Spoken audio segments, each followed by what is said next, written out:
Greetings and blessings, you guys. I'm your host, Marquita Brooks, and I want to welcome you back to God Speaks. I'm particularly excited about today's topic because we're talking about your wealth position. Of course, I am continuing to expound upon the revelation that I shared on October 2nd called The Dichotomy of Transition. It was a sermon that I shared during our Shabbat temple service, but since then, every Wednesday during our God Speaks Bible study, I've been actually breaking down the sub points of that particular sermon. And so, of course, we understand that a dichotomy is a division or a contrast between two things that are or are represented as being opposed or entirely different, meaning that both things are happening at the same time, but it seems that they should not be because they seem to be diametrically opposed. And so the reality is, as we transition, as God takes us to the next level, there are going to be a whole bunch of things that happen that seem to oppose each other, that seem that they shouldn't both be happening, but they actually absolutely should. They actually are a part of this process. And so we are in my second main point, which is about sowing. And as God transitions you as an individual to your next level, as he transitions this ministry to expand us, as he's given us a command to expand, to bring in 10,000 warriors who will go out and really attack falsehoods all over the world, and throughout the body so that people can be set free and brought really into the power of the truth. As the truth and spirit transitions in that way to fulfill the command to expand, and as the whole world is transitioned so that we are actually being prepared for the global return of our Messiah. He is going to rule over the entire world from Jerusalem. As all of this is transpiring, all these transitions are happening, we, God's people, have got to sow into the next level. We've got to sow into that, into which God is transitioning us, meaning we plant seeds today into what he's going to do in the future, which includes who we will be, the environment we need to be in. And then, of course, today we're talking about the wealth position that we need to be in the future. And this is really important. It's really important because, again, we're looking at the dichotomy of sowing, because that's my main point. My main second point is sowing. And the dichotomy of sowing is that you have a small seed that seems insignificant, but it will actually lead to a large, meaningful harvest in the future. So there are certain small things that we will do in this season that actually will shift our wealth position greatly as we go forward. And it may not seem like a big deal. Like, how can that make a big shift? That's the point, is that you sow small seeds into the shift in your wealth position today so that literally you can see a great harvest in the shift in your wealth position in the future. That's the point that I'm making, that we've got to get to the place where we see these shifts, like we see that God is doing amazing things. He wants to involve us in those amazing things, and that we've got to be transitioned in order to really get to that place, to be in the position he needs us to be in that future, in the future. And that's a very real thing. In order for us to be not only who God has told us to be, and not only where God needs us to be, but to actually operate within that to which he's called us, we absolutely have to shift our wealth position. The wealth you have today cannot sustain you in the place into which God is taking you. Your wealth position, which means your current credit score, your current income sources, and the amount of income that comes into your household, the current level of success of your business, the current place of your career. None of that can sustain you where God is taking you. So those things all have to shift. They all have to shift. And of course, God is taking you to bigger and better, which means they have to improve. Your credit score has to improve. Your income sources have to increase, meaning more income from the sources you currently have, but you have to have additional income sources. Your business has to grow. Your career has to go to a next level. Your investments have to be, even more profitable. Like, your wealth position has got to shift. And this includes many, many different things. And there's lots of little seeds that we have to sow in order for that to happen. And I've shared so many things since the Lord gave me this command to expand back in August to really help us get into the right position. But On August 28th, I shared two very important trainings and gatherings that really could help you. The first one was the Kingdom Wealth Workshop called Dedicating Our Wealth to God. And in that Kingdom Wealth Workshop, I introduced the Wealth Dedication Covenant that we now read at the end of all of our Shabbat Temple services. And I went through stewardship as the Lord requires it in the Bible. And I spent some serious time on the stewardship that the Lord requires from us. That whole hour and 45 minutes is how long that workshop was really focused on how we are to be stewarding our finances, because the Wealth Dedication Covenant calls us to steward 4 areas of wealth differently. The first one, of course, we looked at our time, we looked at our relationships in our household, our marriages, we looked at our finances, and we looked at our relationship with God. And so, these things are so essential, because if we don't really allow God to minister to us, if we don't allow him to show us what he needs us to do in these 4 areas of worship, time, covenants like our marital relationships, our marital covenants and other covenant relationships, like with our children and things like that. If we don't allow God to do that, if we don't allow God to minister to us in that way, he can't trust us with the additional wealth that he wants to give us. And the reality is he does want to give us additional wealth. And we want to be trustworthy. We want to show God, yes, absolutely, you can trust me. But we cannot show that to God. We can't prove that to God if we are not in the right wealth position, which starts with being good stewards over all the areas of wealth which he's called us. So remember, in that Kingdom Wealth Workshop, I talked about finances. I focused on finances. But there are 4 elements to our Wealth Dedication Covenant, which are worship, time, marriage, or other covenants or relationships, and finances. So in the Kingdom Wealth Workshop on August 28th, we talked about our finances, really dedicating those finances to God. It's called Dedicating Our Wealth to God. But then, that was at 1 p.m. that day. At 3 p.m. Eastern time that day, we went into a Coffee House Peace Talks. And in the Coffee House Peace Talks, we looked at the Lord actually revealing to us all 4 of those areas. And we talked about all 4. So we talked about our worship of God, we talked about our time, we talked about our marriages and our households, our other covenants or relationships, and we talked about our finances, all of which are covered in the book of Malachi. We literally went through Malachi, the whole book of Malachi, looking at worship, which is the first thing God addresses when he talks to the priests in the book of Malachi. He talks about their time with regard to calling them to his feasts, his Shabbats, and things like that. This is how we give our time to God. When we actually do what he tells us to do in the scripture, honoring his Shabbats, resting on the Sabbath day, so that he can then order the other 6 days that we are to be working, because we've dedicated all of our time to God. It's kind of like giving a tithe to God. When you give a tithe of your finances, you're asking him to bless all the finances, to direct the use of all the finances. When you give God Shabbat, you're asking him to direct all of your time. So we talked about that. We talked about our marriages. We talked about our covenantal relationships. And then, of course, we talked about our finances during that Coffee House Peace Talks. And so I want to encourage you to actually watch both of those if you missed either one of them. The links to watch both of those videos is actually in the description, whether you're on YouTube or Facebook. The links are in the description right now. So the links to the Kingdom Wealth Workshop on Dedicating Our Wealth to God, it's in the description, and the link to the Coffee House Peace Talks, where we looked at all 4 areas of wealth out of that Wealth Dedication Covenant. It's all in the Kingdom Wealth. It's all in the description right now of this video, so that after you watch this, you can actually go to those other 2 videos to really give you an understanding of what we've got to look at with regard to our wealth position changing. And this is really important. And I'm going to tell you why it's important. I'm going to go back just a little bit to my sermon on the dichotomy of transition, and the things that I said, the scriptures that I went over, and the revelation that I released. It was very brief during that sermon when we looked at wealth position.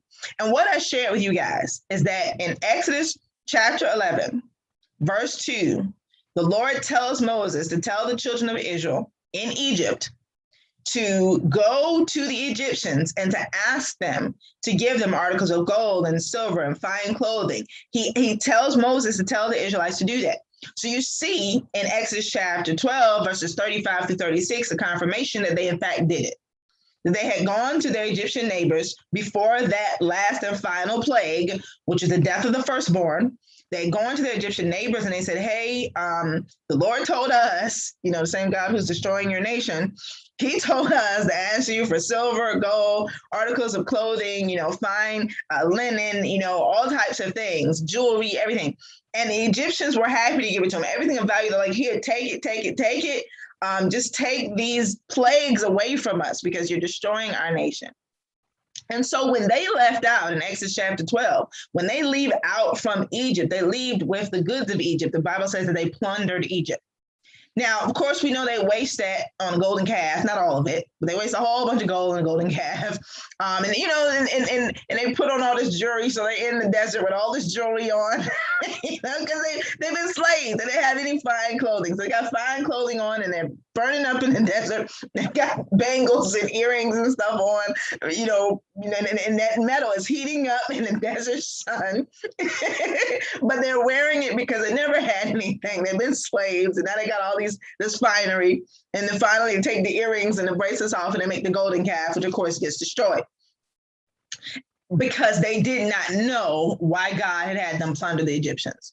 Surely, of course, they've been in slavery for hundreds of years, and God was really redeeming the money, the wages that they had been robbed of. They were being paid back for their hundreds of years of service and work in Egypt, because Egypt had become a huge empire because of the service of the slaves, the work that they were doing, building this empire. And so God, of course, had Egypt pay them back for that. However, the wealth itself already had a purpose. There's something God wanted to do with that wealth, with the gold, with the silver, with the fine linen, with the jewels, with the fine garments, all of it. There's something he wanted to do with it. And we see that when we get into Exodus chapter 32, verses 1 through 2. We see it in Exodus chapter 35, verses 5 through 9, verses 20 through 21, and in Exodus chapter 36, verses 5 through 7. And what we see when you look at those scriptures is that God tells him to build him a tabernacle. And he says exactly what he needs, which is all the stuff he told him to get from the Egyptians. So while they were wasting it, wearing it in the desert, burning up, and while they were using it to build a golden calf, wasting it, because they didn't know what to do with it, because they still got this slavery mentality, the Lord had in mind what it was going to be needed for. Now, of course, remember last week we talked about environmental shifts. And one of the most important environmental shifts for the Israelites coming out of Egypt, because that was their transition. They were coming out of bondage, slavery in Egypt, to kingdom authority in the promised land. In that transition, which happened in the desert, the Lord needed more than anything to put himself in the midst of them. But they had to create a tabernacle to house his presence. Really creating the conditions that invite him. And then they had to encamp themselves all about him in exactly the way that he told them to do it. And then they had to establish a priesthood to minister before God and teach the people about the ways of God, Levites to help the priests and to serve God. They needed garments for the priests and and when the Levites didn't have garments, they actually had to wash their clothes. But the priests had garments. The high priest had a beautiful garment.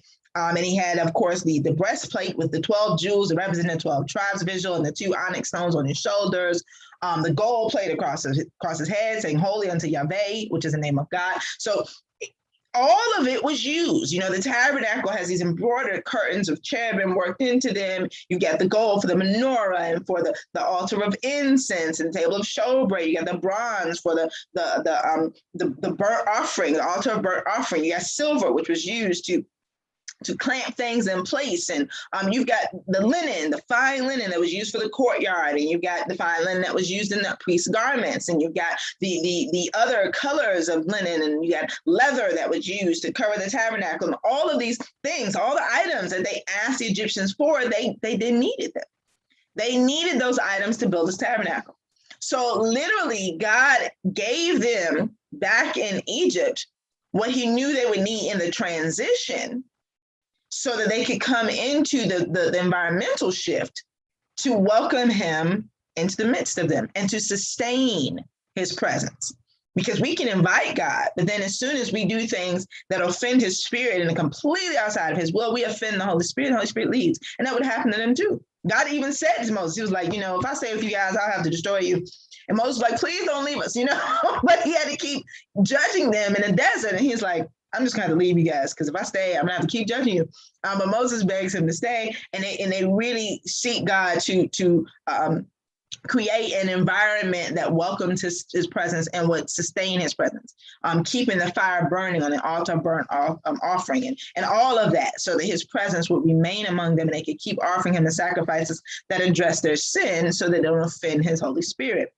Now, the reason I'm mentioning all of this is because, again, they were slaves in Egypt. They didn't have hardly anything, but they plundered the Egyptians because they followed his instruction. That was a small seed. One instruction, the one instruction. Go ask your Egyptian neighbors for these things. And he told them what to ask for. That was a small seed. It was just one instruction. And they could have said, that's crazy. They're not going to give me their stuff. Like, why would I do that? Why would I go ask them for that? They're not going to give me their stuff. They've been beating me since I've been alive. They've been working us for hundreds of years. Why would they give me their stuff? They could have just ignored that commandment. They would not have been in the position he needed them to be in the transition.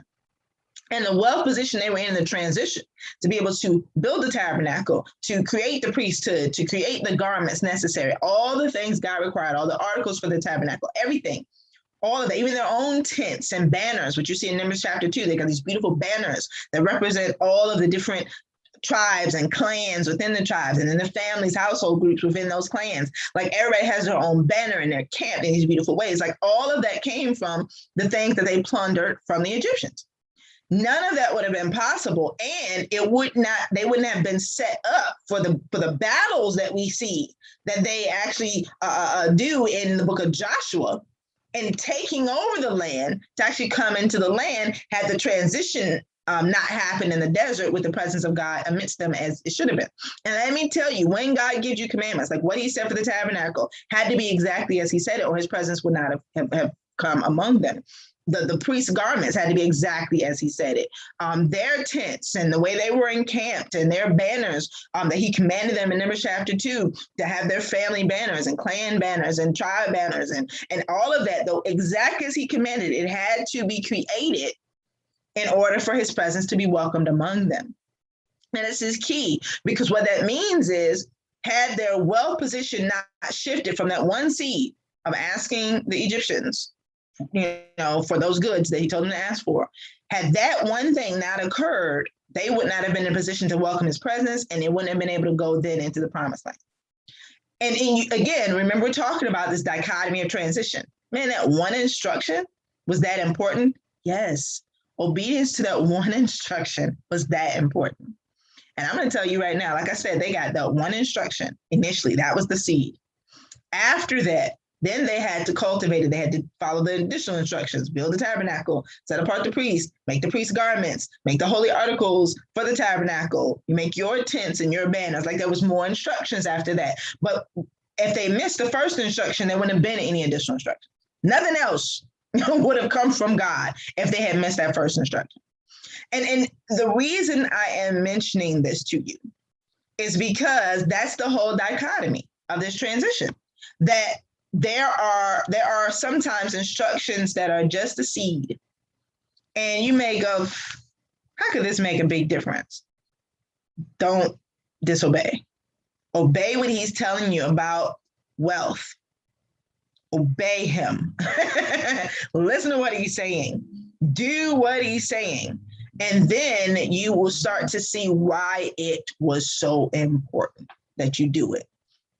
And so I'm going to tell you, when we look at this, we really start with just believing what the Lord says in Deuteronomy chapter 8. I want to encourage you to read verses 10 through 18, because all of us are coming out of a slavery mentality, especially when it comes to wealth. Many of us do not have biblical mindsets concerning finances. And this is important that you acknowledge it, because that means you got to let God treat you like he treated the Israelites in the desert. He treated them like they didn't know anything about wealth. And so he talked to them, very clearly. He gave clear instructions, clear understanding of how they were to operate as he brought them into this place of wealth. And so I'm going to read this to you out of the Complete Jewish. I'm going to read Deuteronomy chapter 8, verses 10 through 18. And I want you to hear what the Lord says. This is very important because you got to get some understanding of where he's taking you to. This may not be true for you right now, but it's a seed of hope that you've got to add faith to. You got to believe that what he's saying is absolutely the truth. Okay, so listen to this. You got to apply this to yourself. Of course, it's specific to the Israelites in the desert, but apply it to yourself, apply it to your life. And we're gonna apply this, to our lives right now. So this is what it says in the complete Jewish. So you will eat and be satisfied, and you will bless Adonai your God for the good land he has given you. What does that mean for us? That's verse 10. He's going to take you into the promise. That next level that he has prophesied to you, he's released it through prophecy to you. He's going to take you into it. It's going to happen. It will happen. It may seem impossible, but you got to believe God for it. Verse 11, be careful not to forget Adonai, the Lord, your God, by not obeying his mitzvah, that's his commandments, rulings and regulations that I'm giving you today. And of course, this is Deuteronomy, so it's all of his commandments. Okay, verse 12.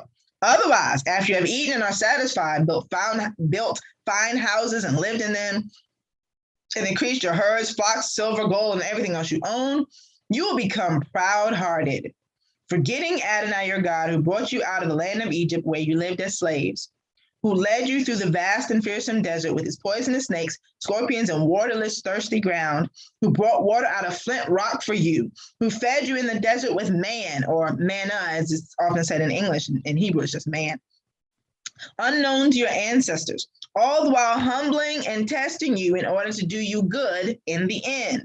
You will think to myself, or to yourself, my own power and the strength of my own hand have gotten me this wealth.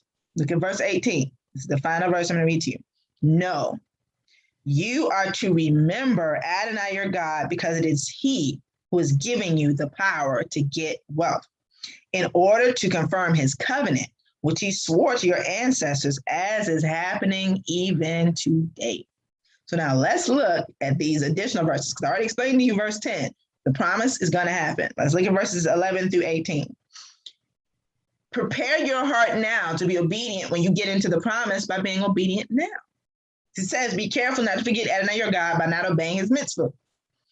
Start obeying his commandments now, which means be very intentional. Make sure that you tithe. Be very intentional with your offerings. During that Dedicating Our Wealth Kingdom Wealth workshop, I talked about specifically, actually allowing God to show you how much to give, how much to tithe, how much, because tithe, of course, is the 10%, and you want to get it off of the gross, that's off the top. Also, I talked about first fruits. I talked about offerings, actually choosing a particular percentage of your income to give as an offering, as opposed to just giving what you feel like giving, what's emotional. Because what that means is, if you just give, like you say, you usually give $10 as an offering. As your income increases, you're still going to be giving $10 offerings. That's not what's supposed to happen. Your tithe is going to increase, because the tithe is 10% off your gross. But your offering should also increase. And so I'm going to share my screen. I'm actually going to take you guys to the slide that I shared during the Kingdom Wealth Workshop, which is dedicating our wealth to God. Here it is. And I still want to encourage you to go back to that particular workshop. Watch that workshop if you missed it, or you might want to review it in light of what we're talking about today. The fact that your wealth position has to shift. Okay, so we see first fruits, of course, is 100% of any new income. I talked about that during that workshop. The tithe is 10% off the gross, off the top, which means you got to know how much your gross income is. Offerings, choose an amount. I suggest between 2 and 5% of your gross income. Some people even do 1%. The point is, pick a percentage. Pick a percentage. When you choose that percentage, just like you calculate the tithe, you immediately calculate the offering. And I'm telling you, oh my goodness, it will make a difference doing that. Because the Lord will see that you are serious about giving to him, that you are not allowing it to just be left up to whim. You're not being whimsical about it. You're not allowing it to just be kind of left up to how you feel. You're not being emotional about it. You are being intentional with your first fruits, of course, which is the whole of any new income, like a raise or like a new client base or new income source. First fruits is the whole of that. 10%, that tithe comes off the gross, and then you choose an amount, a percentage for the offering that comes right off the gross. Like when you do that, my goodness, such a tremendous blessing that the Lord will bestow upon you. I can tell you because he has certainly done it for me. Then you make sure that you are giving to the less fortunate because the Lord tells us to do that.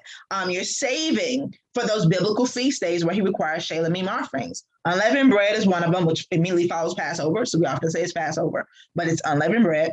Shavuot, also known as Pentecost, and Sukkot, also known as the Feast of Tabernacles. Those three feast days, those three biblical feast days, which you'll find the feasts themselves in Leviticus chapter 23, but you'll find the Shalomim offering in Deuteronomy chapter 16, verses 13 through 17. You'll see that right there on the screen. When you go there, it tells you you got to give a Shalomim offering during those three feasts. And what it says specifically is you give to the Lord in accordance with how much he has blessed you, which means you're supposed to be putting some money aside throughout the year going, hey, the next feast that comes up, I'll have this to give to the Lord as my Shalomim offering because he's blessed my family so much. And with that, he then returns this beautiful household blessing upon your household because he says, don't come to me empty handed. So you're coming to give to him. And because you're giving to him, your hands are not open after you give to him and he gives back to you and your household. And you can bless your whole household. And these are beautiful blessings. And you need these blessings for the next place he's going to take you to. You need them because remember, I shared with you guys in the Wealth Dedication Covenant that this is not the only thing that God considers wealth. Worship time and our marriages, our families, our households are also considered wealth. So we need him to bless those. We need him to bless those. So we got to give to that. Also saving for traveling to Jerusalem. The Lord calls us to actually go to his holy city is very important as well. We've got other things that the Lord tells us to do that like saving for emergencies, because, that's all the sowing, into his kingdom. But we also got to save for emergencies. We got to develop our businesses if we have businesses. We got to invest in diverse ventures, actually invest, which is so important because we need to have multiple streams of income so the Lord can bless us while we're sleeping. We need to definitely repay our debts. And then we need to handle our living expenses and then do other things, set aside money for other things like traveling for pleasure and things like that. And this is actually in order. That first page, sowing, that's the first thing you do. You do all the sowing first. Sowing into God's kingdom, all that is first. Saving is next. Business development and other investments are next. Debt repayment is next. Then you live off of the rest of that. And from that, you can even pull travel for pleasure and things like that. And I'm telling you, you watch the whole workshop because I certainly cannot give it justice in these few minutes. Because I know when you're looking at that, you're like, I can't afford to do all of that. But even if your income is small, all this should be percentages. So it's a little bit here, a little bit there. Like just imagine, I've actually heard a teaching, a wonderful teaching by Craig Hill. He does a lot of financial teachings based off of what the Torah, the first 5 books of the Bible says about wealth. And he talks about literally having jars where you put money in. And when you think about a jar, you're not putting a lot of money in there. You got like dollar bills, you got sometimes even coins, but the point is you're intentional, you're doing it every time. And this is so important because as you do that, as you commit to all of these ways to really store up your wealth, what that does is it positions you to be a good steward in the eyes of the Lord, so that he knows that he can trust you with wealth. Because remember, he tells us if we're faithful over the little, he will make us ruler over much. And that's a specific reference to money. It's specifically a reference to finances, but then he applies it to faith, the kingdom of God, and souls. But in the parable, he's specifically talking about money. So we got to do what he says to do with regard to kingdom advancement, with regard to souls, but also with regard to finances, because we are going to need more wealth in the place to which he's taking us. The wealth we have now is not going to sustain us in this place to which he's taking us. We are going to need the wealth that is for the next level. And we can't have the harvest of wealth for the next level if we're not sowing the teeny weeny seeds in this season that he tells us to do. I don't care if your tithe is only $1. Be faithful to tithe. Don't be embarrassed because your tithe is small. Don't say, well, I can't save for emergencies. Like I said, you might have a coin jar and you might be putting coins in there, all your pocket change after you break $1 in there for emergencies. And when you need it, you go and pour it into one of those coin machines and you got $50. And you're like, wow, we need that right now. Like, this is the point. We think we're so proud. As Americans, we're so proud. When we're not able to do things in large numbers, we don't do it at all, or we say we can't afford to do it. When God needs to change our mindset about it, he has to change our thinking. When you have smaller amounts to deal with, when your income is smaller, you decrease everything, even your living expenses. And that's hard for us as well. Because even when we are not making the income that we would like to make and really are struggling, we're still trying to keep up with the Joneses. We're still trying to have the latest this and the latest that and look good and all of this. And we still care about all of that. And we put our money toward that type of stuff when we should not be. Like you don't see anywhere on that list where it says the latest stuff, have this latest stuff. It doesn't say that anywhere on that list. There's certain things that the Lord will tell you you need, like for your business. You may need certain technology or certain equipment for your business, but he's not saying get it for pleasure. You don't need those distractions, because the time when you're distracted on games and entertainment, you can be creating wealth. He's giving you the power to create wealth. And all of these distractions, these bells and whistles in our society are designed to keep us enslaved, to keep us dependent upon a system, so that when the system tells us what we do and what we ought to do, we will submit because we feel like the system is taking care of us. That is from Satan. And it's honestly a preparation for the Antichrist or anti-Messiah. So we have to be weaned off of that. And we've got to say, Lord, show me how to deal with my finances. And you start with those first fruit tithes and offerings. Start with that.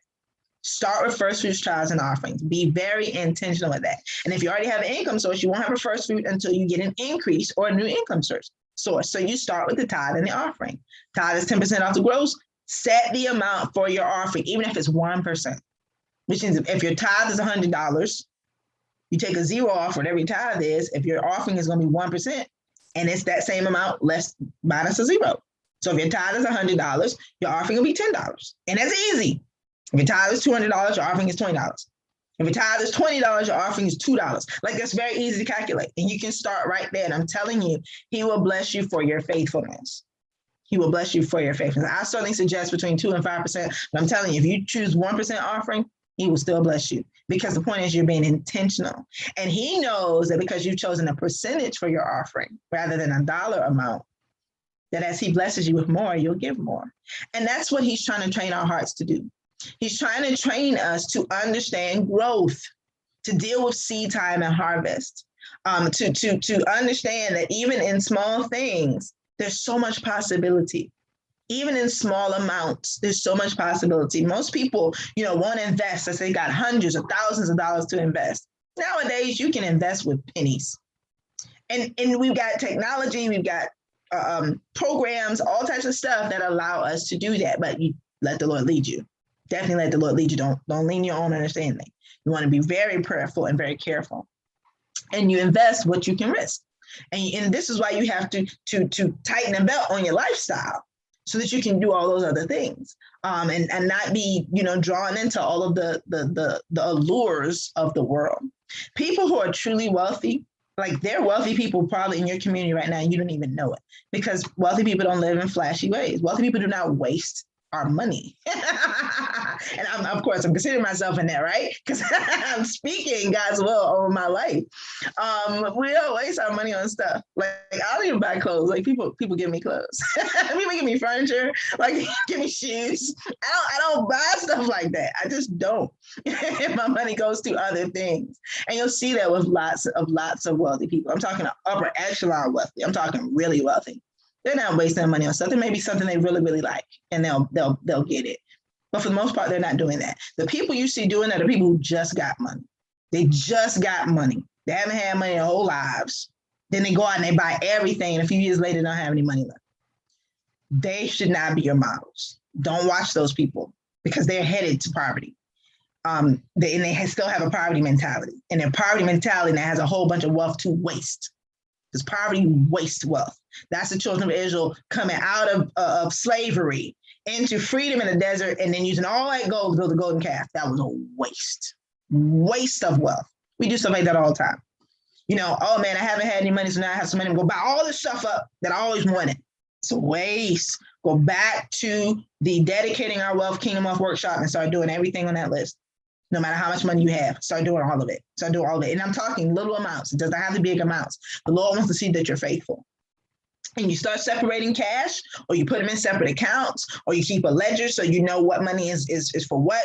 The point is, you got to be a good steward. And that is an important seed for what he's going to do in the future. If you're faithful over the little, he'll make you ruler over the much. And you need your wealth position to shift so that he can then bless you with more in the future.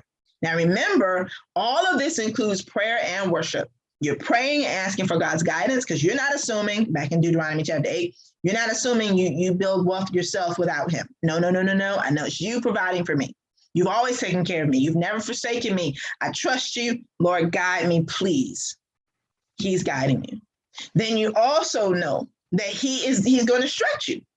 Like in this season, there are some purchases that I've made that I never would have made in the past, because I told you I don't buy stuff. I invest. I'm building businesses. I got lots of businesses. That's what I'm doing. I'm not buying stuff. But the things in this season that I've purchased, I'm going to need them in the next season. He had to stretch me. Because like I said, I'm not trying to waste money on crap. I'm not. I'm really not. I don't care about the outward appearances and stuff like that. I really don't. I only dress halfway decent because I know you guys are looking at me and y'all care about it, but I don't care about it at all. At all. I can ask my husband.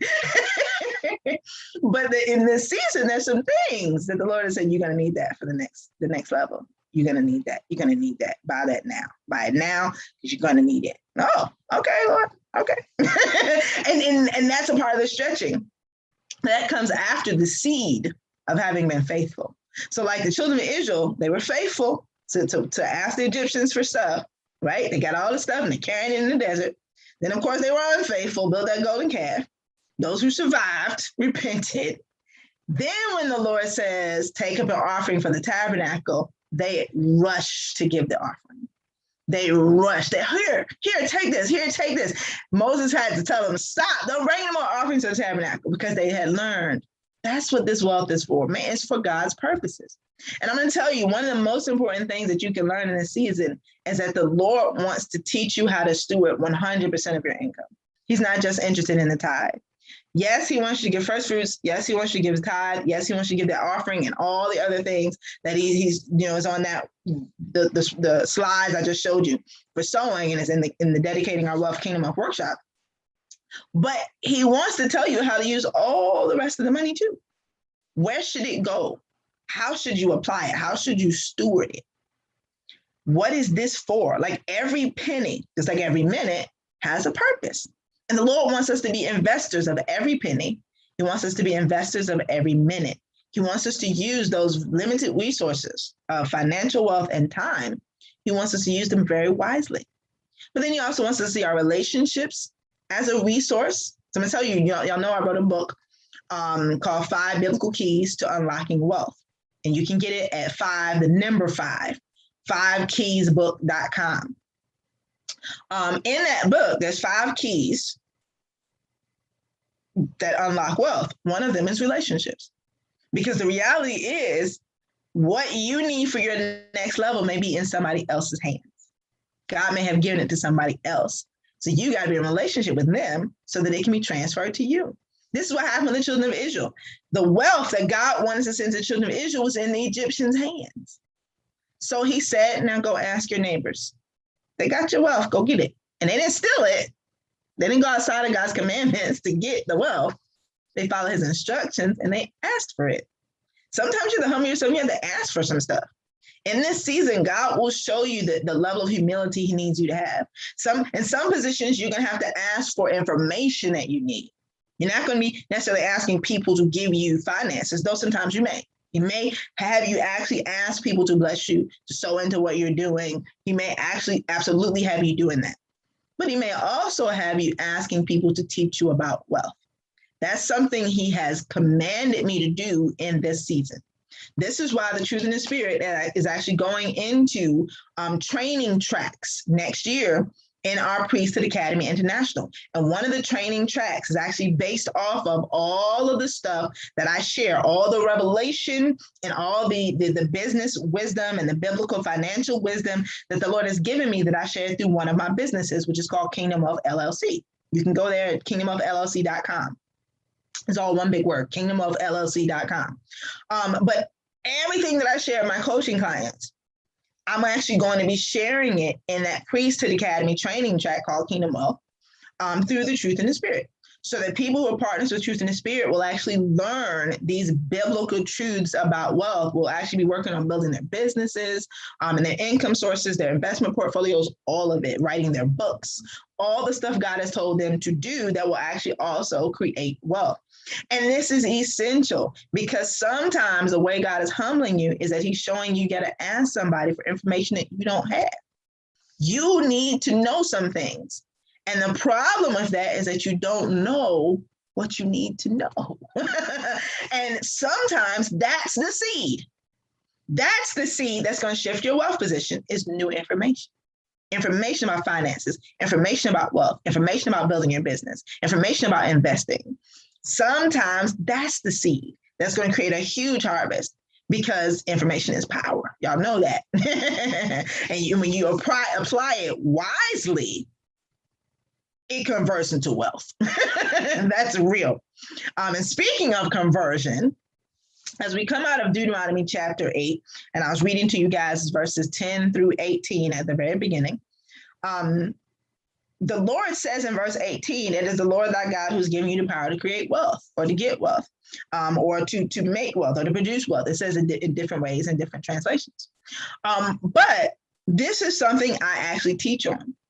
And I've done a workshop called The Power to Create Wealth to help people understand the 3 different categories of wealth creation and to discover which type of wealth creator you are, because we're all designed uniquely to create wealth. We don't create wealth in the same ways. So you want to learn from other people.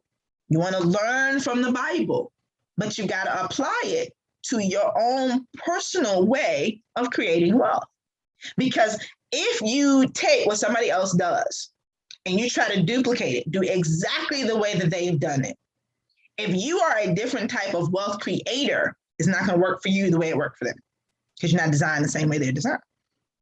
So you need to know your power to create wealth. So this is a workshop that I did. I did it actually for the Priesthood Academy and Truth in the Spirit. And I did it for those who are part of Kingdom of LLCs, my coaching clients. And this was on February 23rd, 2019. Now, it's not a video that is public on the Kingdom Wealth YouTube channel, but I'm going to tell you where you can watch this video. You can watch this video by downloading the Wealth Creation Activation. It's a product that the Kingdom of LLC produces. It's something God gave me. The Wealth Creation Activation is something that the Lord gave me. And a part of the Wealth Creation Activation is this workshop, The Power to Create Wealth. It's actually one of the first things in the Wealth Creation Activation. And I'm going to tell you, you can go to kingdomofllc.com and you will see various different resources on that page. If you click on Wealth Creation Activation, it's going to take you to a page where you can order it. You have to pay for it, and you can order it, and you can download it. But I'm going to tell you a secret. If you download the 7-Day Coach, let me tell you what the 7-Day Coach is. The 7-Day Coach is a revelation that the Lord gave me out of 7 days of creation, and it reveals that God is the best businessman and investor that the world has ever seen, because in 6 days, in the 6 days that he created the earth and everything in it, he built the most duplicable, self-sustaining system we've ever seen, which is the earth and all of its systems and all of its creatures. And then on the 7th day, he retired and left the business to his children. He rests on the 7th day, which is Shabbat. He gives an inheritance to all of us. We inherit the earth. He gives it to us as our dominion. You see that in Genesis chapter 1, verses 26 to 28. He gives us the earth as dominion because he's resting. He's going to retire. He's going to rest. And in that, he's given us a model for business, for wealth creation, even for life, and leaving a legacy for those who will follow in those 7 days of creation. So I literally go through those 7 days, and I show you this model for life, for ministry, for building business, for building wealth, right there in the 7 days of creation. It's an amazing model that he establishes right at the beginning, and he shows us exactly what we ought to do and how he works, how he set up the universe, which means if we operate the way he's done it, we will create these systems, businesses, ministries, families that grow in healthy ways and can be sustained for generations, blessing many, many, many people. Oftentimes when the enemy teaches us stuff and the world teaches us stuff, it'll bloom up real fast, make some money real fast, but then it'll die, it'll fall down, it'll be destroyed because it's built on unethical principles or quick results. And the Bible says an inheritance gained quickly in the beginning will not be blessed in the end. You don't want that. You don't want to get rich quick. You don't want quick schemes. You want stuff that's going to last and be sustained and will grow steadily over time. Everything God created does that. It goes as a seed, then it bursts forth and it's small seedling and it grows and grows and grows and grows and grows. Same as humans. We're seed in the womb of our mothers, then we grow and we incubate, then we're birthed, and then we keep growing, and then we become adults and we fulfill our purposes. The point is, God doesn't make anything in nature that is quick, is easy, because it won't be sustained. He allows seed time and harvest, which is the very thing that we've got to look at as we're shifting our wealth position. So if you go to kingdomwealthllc.com, download the 7-day coach. You'll see it is one of the free resources, one of the first things that's on the website. When you download that for free, it's a free resource because I believe everybody should have it. Everybody should see it. It's right there. The Lord gave it to all of us for free. He showed us that model. He established it at the beginning of creation, the foundation of this earth. Everybody should have it. So you download it for free. 7-day coach, download it for free. Once you put in your email address to download 7-day coach, it's going to take you to another page. And it's going to offer you the wealth creation activation for a huge discount. And so I want to encourage you to do that. As opposed to just going to kingdomwealthllc.com and clicking on wealth creation activation, go to kingdomwealthllc.com, click on the 7-day coach, download that for free, and then you can download the wealth creation activation. You can purchase it for a much smaller price, a discounted price. Because the truth is they go together. And I'm trying to encourage you to get both of them because they go together. They actually complement each other. Starting with the 7-day coach and then going into the wealth creation activation. Now, when we look at the power to create wealth, I'm gonna give you just a little bit here because I'm running out of time in this Bible study. I can't talk to you all day long. But when you get the wealth creation activation and you look at that training, there's the video training in there from 2019 of the power to create wealth. You're gonna see in it that there are 3 powers to create wealth. 3 general powers to create wealth. And even within that, some of us can have more than one. Some of us can have 2, some of us can have 3, some of us only have 1. And then even within that, those who have 1, we still don't do it exactly in the same way. But you got to understand those 3 general powers to create wealth because you will see yourself differently when you see what you are, okay? And how you have been designed to create wealth. So the first one is conversion. When you convert something, you start with one thing and you change it into another form. When you're able to change something from one thing to another thing, that conversion can make you money because the thing that you turned that original thing into, now that's new and people will need it or want it. Conversion is a power to create wealth. And you see it throughout the Bible. Joseph was a converter. Moses was a converter. There were things that God gave them, and they converted them into wealth. They turned it in from this to that. Like specifically, you see Joseph doing that after he tells Pharaoh the famine is coming, store up the grain, right? He stores up the grain in Egypt. Nobody else is doing it because nobody else knows the famine is coming, right? He stores up the grain, and then the people start selling everything they can. And Joseph, we'll give you this, we'll give you that for that grain. So he's trading the grain for all the other stuff they have. He's bartering. Right? So he converts that grain into the wealth of Egypt. So then Pharaoh actually winds up owning everybody's wealth, even their land, because they trade it for this grain so they won't starve to death. That's conversion. That's conversion. One thing is turned into another thing. And you can literally, like through innovation, turn one thing to another thing, or you can do, like I said, with Joseph, you can exchange one thing for another thing. And the thing you exchange it for has greater value to you. And now you're able to use that to increase your wealth. And so there are lots of people who are converters. And converters are going to be people who are good salespeople. because they can convert people from prospects into clients as well. And that's conversion. And they see the possibilities of what something could be. Oh, it's this, but it could be this. So they see possibilities. And that's it's an important power to create wealth. And so you want to know, is that you? And of course, I talk about it way more, and I give a whole bunch of scriptures and a lot of revelation, a lot of biblical revelation, even the model that God himself sets for conversion. All of that is in that workshop, The Power to Create Wealth, which is in the Wealth Creation Activation. So remember, download the 7-Day Coach, then buy the Wealth Creation Activation, and then you can actually go through it. Now, I'm going to tell you this: if you're part of the Priesthood Academy and you become a part of, you take the Kingdom Wealth track next year, the Wealth Creation Activation will be a part of that. And you won't have to pay for it. It'll actually be a part of it. I'm going to send it to you and just give it to you. So if you're a partner, if you're in the Priesthood Academy International, you will actually get the Wealth Creation Activation sometime next year, and we will go through it together. I'm excited. All right. Second power to create wealth is multiplication. The second power to create wealth is multiplication. And multiplication is when you're able to take something and increase its quantity through reproduction. You're able to increase the quantity of something by reproducing it.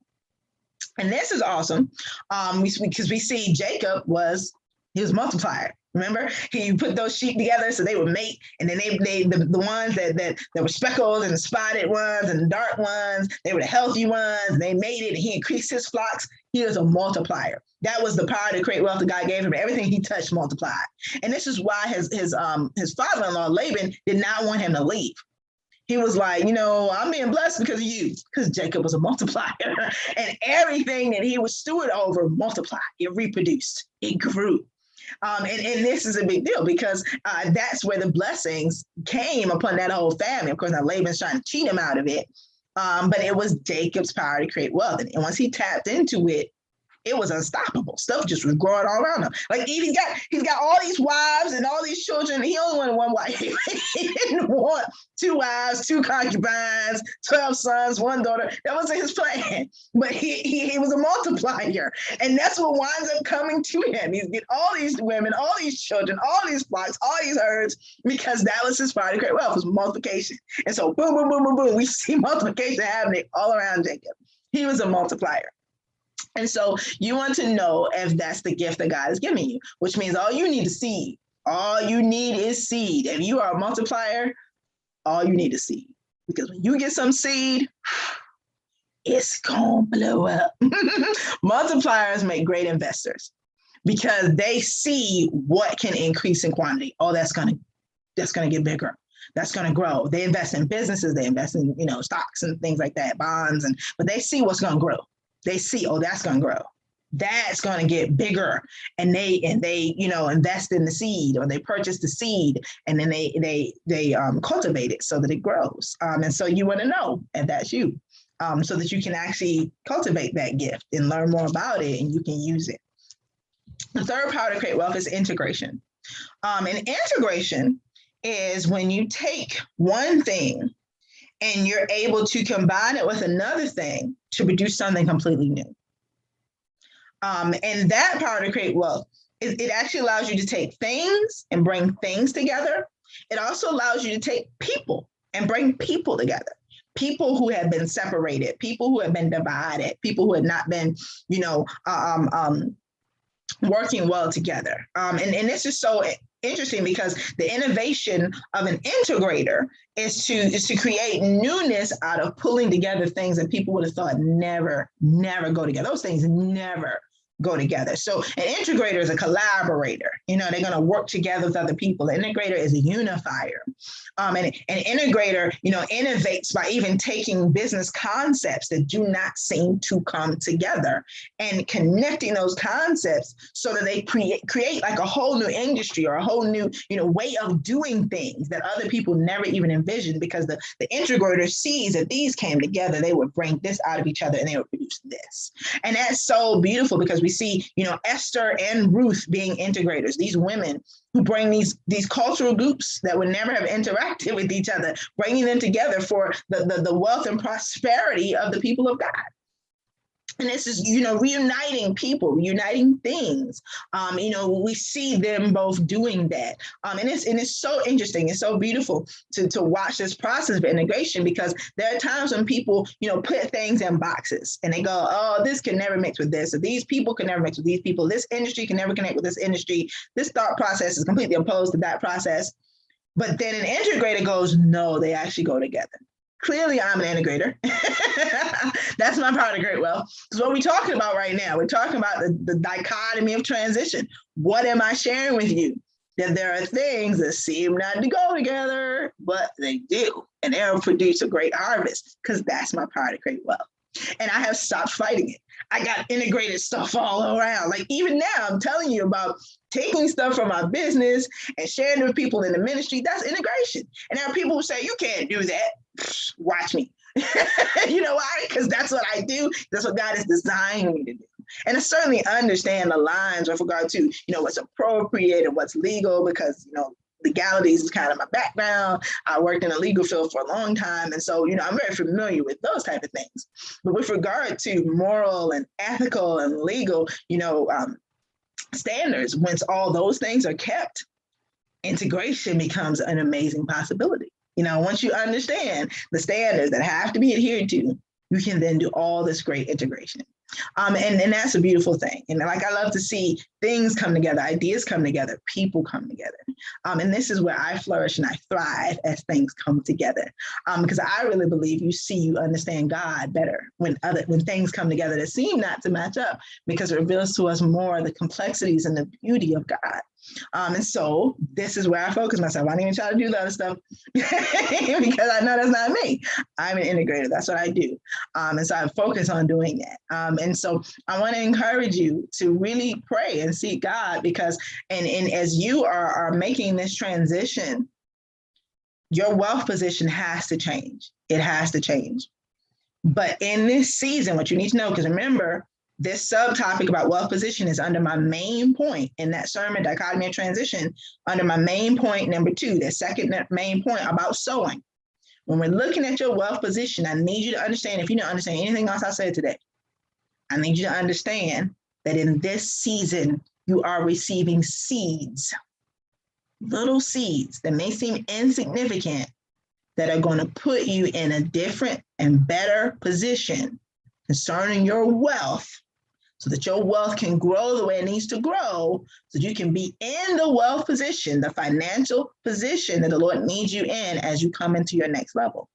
This video is one of the seeds. I hope you're paying attention and plan to go back and watch it again. And go watch the other 2 videos that I put in the description, because those are seeds too. The Wealth Creation Activation, the 7-Day Coach are also seeds. My book, 5 Little Keys to Unlocking Wealth, also a seed. Like, there's lots of seeds. And these are seeds of information. But when you shift and you actually start applying this information and you're intentional about your financial stewardship, the thing I was talking about in the Kingdom Wealth Workshop, dedicating our wealth to God, when you are intentional about that financial stewardship, that's a seed you're sowing into good ground for a harvest of prosperity in the future. And it takes discipline, which is why, we talked about, the first sub point under this main topic, the main sub point of sowing, that first sub point was self-transformation. You have to sow seeds into changing yourself, which includes your mindset, because there are mindsets that we have that completely oppose everything I just said. Everything I said, there's certain mindsets, and these are slavery mindsets that oppose everything I just said.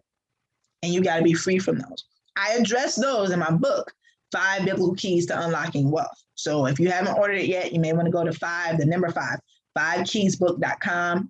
You can, the links to where to get it from Amazon and all that is right there. It's on Amazon, it's on barnesandnoble.com. It's, everywhere. But you want to make sure that you're following God so that you get the seeds of information that you need in this season. You get the seeds of mindset shifting, the seeds of transformation that you need, and you sow the seeds of good stewardship that you need to sow. The Lord may really call you to some financial shifts in this season. And you're going to need to agree with him about those shifts. And those shifts, those financial shifts, I'm going to tell you right now, please hear this. Those financial shifts may cause you to have to do double duty in this season. You may be continuing to work your job while you're building your business and writing your book. You may be going through, the Kingdom Wealth track, in the Priesthood Academy, while you are shifting in stewardship and making investments and planning for retirement or whatever he's telling you to do. This shift in your wealth position will require you to work harder and focus more and be more disciplined than you have been before, because you will probably have to do double duty on some things, this and this at the same time. Because initially, you're not going to be in a position where you can let go of steady income sources in order to build other ones. You're going to have to keep those other income sources that you're familiar with and that you do well, even though they take a lot of time, while you're building the new income sources until the new income sources can replace that income. That's wisdom.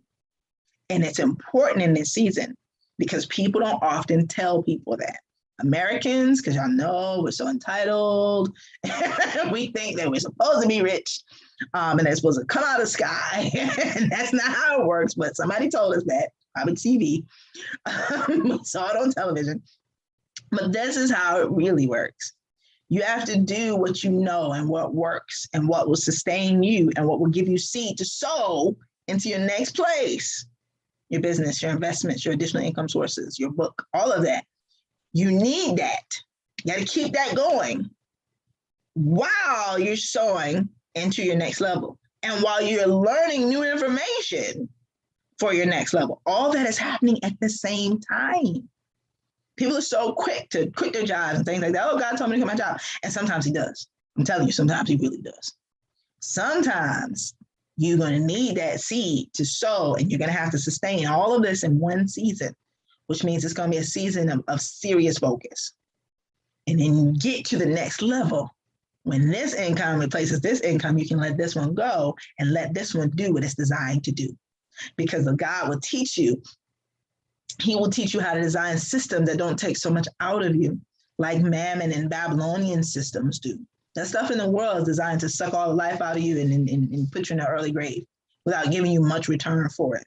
But when God teaches you how to really activate and operate within your power to create wealth, it will not consume you in that way. It's not designed to do that. God has designed you to create wealth in such a way that it brings life to the world, not destruction to you, the vessel. This is why he's got to make all these shifts, but you can't always leave what you know immediately because you haven't learned this one completely yet. You haven't set some things up completely. You haven't established it yet. So you got to do what you know to do while you're learning to do something new, God's way. And you're investing, sowing small seeds into that. Seeds of time, seeds of money, seeds of new knowledge, right?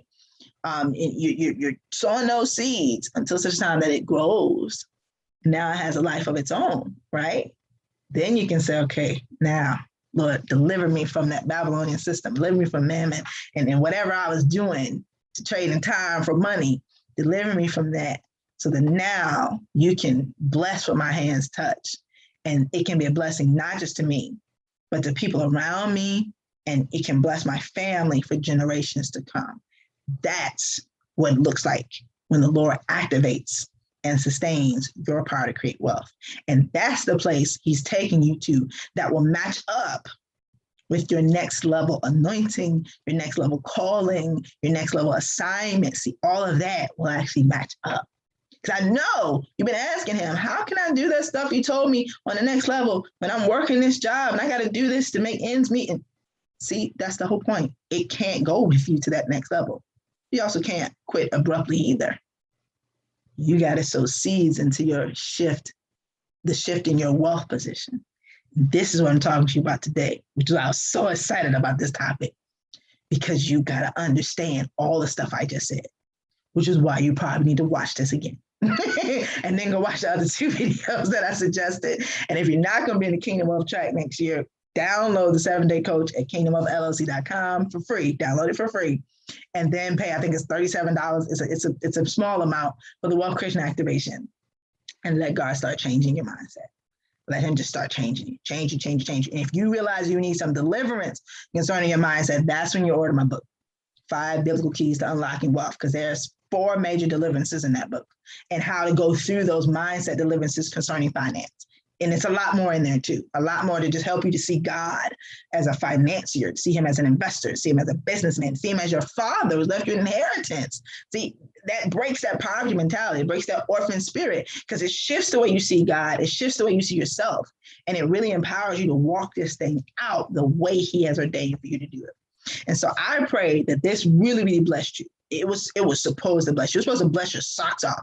I hope that's what happened. I hope it really is what happened. And I hope that you're going to meditate on it. I hope you'll share with other people. And I hope that you will really, really invest small seeds into the shift in your wealth position, because he doesn't just need you to change. He doesn't just need your environment to change. He needs your wealth position to change so that you can actually say yes in your next level. Remember what I said at the beginning. If the children of Israel had not shifted in their wealth position, they could not have established a tabernacle which welcomed God's presence, which means they could not have gone into the promised land and taken the land.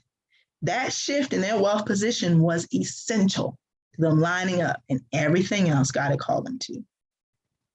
Catch that, then do it.